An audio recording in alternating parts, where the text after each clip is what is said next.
glemte poser i bilen, så sin nagerøv her går ud og henter en vogn.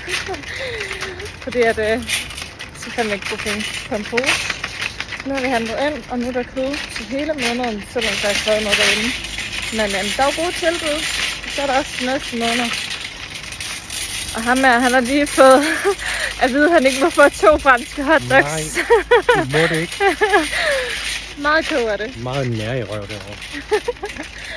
Ja, men vi har brugt 607,45 på dagens køb. Og det er grøntsager til ugen. En hel masse kylling. Både til den her måned, men også formentlig noget til næste måned. Der er rigtig meget.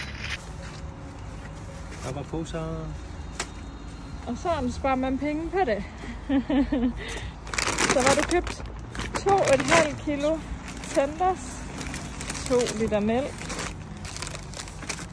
2 agurker, 6 æbler, en masse tomater, 2 kilo gulerødder for 15 kroner. Det er snacks. Det skal man have. Han fik lov. Til 12,5. Ja. Så prøv lige at se. Sådan kyllingestrimler til noget pastasalat. Så havde de sådan en kyllingebryst her, vi har prøvet før.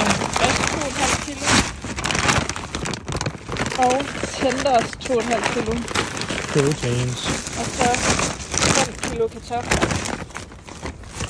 Og her er vores kvittering. Som I kan se. Vi fik også nogle voucher. Jeg fik en voucher faktisk. Uden at det her det er reklame for Bilka. Men det burde det være. Ja, burde have samarbejde.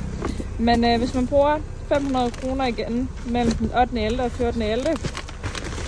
så får man 100 kroner rabat. Det er jo typisk den måned, hvor vi ikke lige har brug for at købe en masse ind, og vi allerede har købt det ind til fryseren. Nu må vi se.